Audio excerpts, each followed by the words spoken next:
Well, hey everybody, welcome back. Steven here, Northwest Small Batch Brewing. This is a brew talk. Here's an interesting one. I've been saying for a while now, so it's always concerning. Well, I should say it takes amount of trust to drink homebrew from somebody that you don't know, because you don't know how that beer was made. When you buy something at a restaurant or whatever, you know that food handlers cards have been issued and that inspectors have come and inspected. And yeah, they're not there during that, 24/7, but they do periodically come in and check and make sure that they're following proper food handling procedures and that sort of thing, right? Obviously, at the homebrew level, we're not selling anything, and it's, that's not the case. Not to mention, if you've never worked in the food industry, you may not have a very good knowledge of, any kind of food handling, proper food handling procedures. The point I'm getting to is, when you drink a homebrew from somebody you've never met, you have to have a certain amount of trust that they have done the due diligence and the sanitation and, that it's not going to make you sick or worse. Here's what I'm getting at, and you probably figured out by now from the thumbnail. This is a real scenario that someone had talked about not too long ago, which was that somehow some glass got into the fermenter. All right. I don't think it was from the hydrometer, because those have this little, I don't know if it's lead, but there's little balls in the bottom. I think it was a siphon, maybe a glass siphon. Believe it or not, I think they do exist. Anyway, whatever it was, somehow they got a little bit of glass into the fermenter. And I get it. You spend a month or whatever amount of time brewing your beer and fermenting and stuff. Like, you don't want to dump it. That's a lot of work and effort and money that you put into it.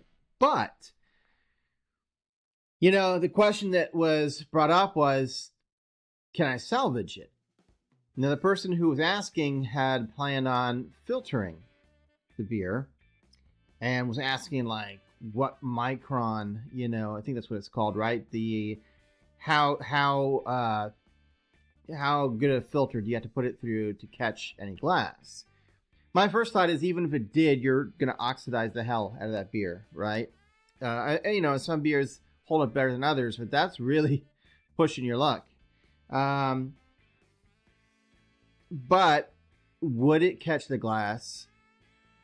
And is there any way to know whether it would actually, that it actually got it? I don't know.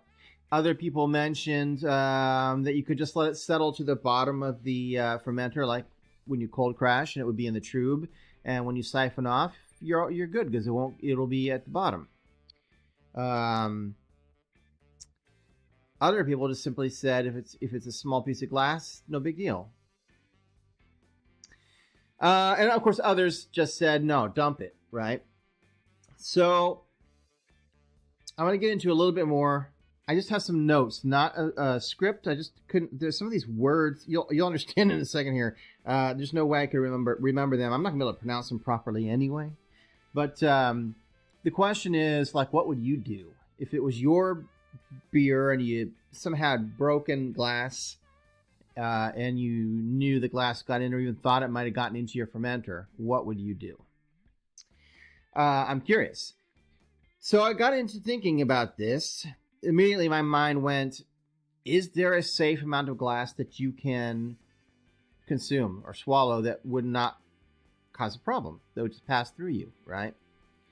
And so, honestly, I could not find a whole lot of information on the internets.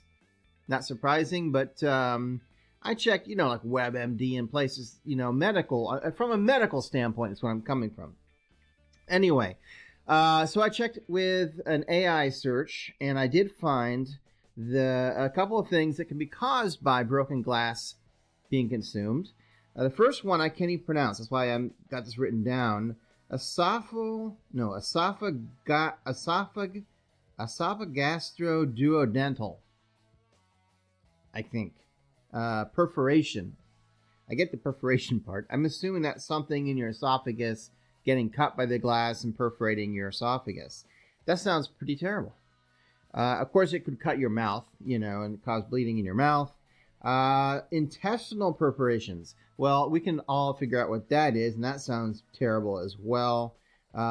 Infectious complications. I'm not exactly sure what that is. I'm not sure I want to know. Maybe that means like you get cut, inside, and then it becomes infected. Upper and lower GI bleeds. That doesn't sound nice either. So these are the main things that can be caused by glass getting into your system.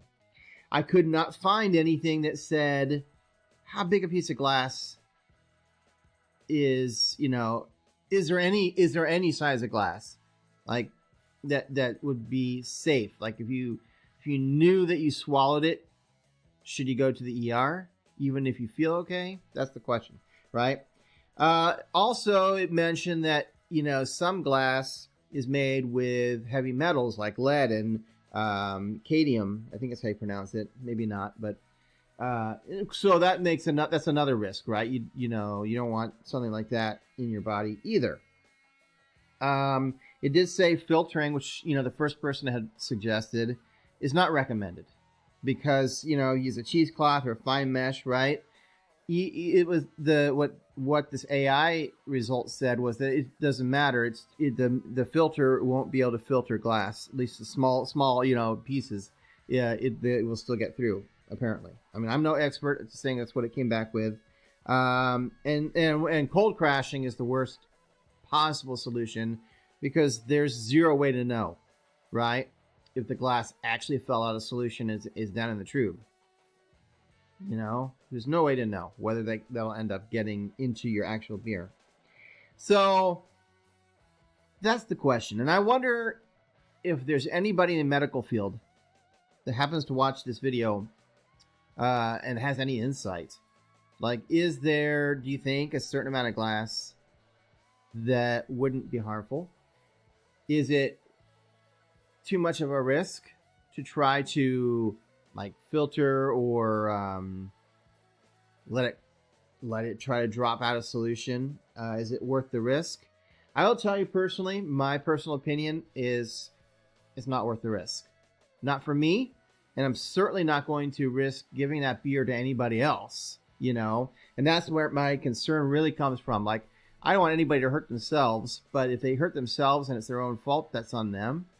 But if you give that beer to someone else, you're responsible. That's your responsibility. If you cause physical damage to someone because you knowingly gave them your beer that had glass in it and you knew that it had glass, I'm not a lawyer, but I think that there could be criminal charges brought against you, to be honest. But I don't know. Like I'm saying, I'm curious what you would do. Would you dump it? Personally, I know it sucks. It's painful. You don't want to do it. I would dump it. It's just not worth it. Don't take the chance, Anyway, that's all I have for today. It just caught my eye that, someone was asking that and that it actually happened.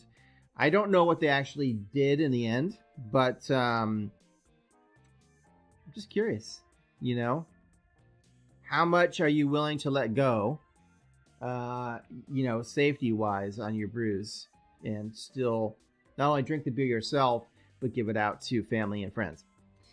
Anyway, I'll be back in another week with something, another brew talk, maybe a beer, full brew day. Either way, I'll see you then. And as always, keep on brewing.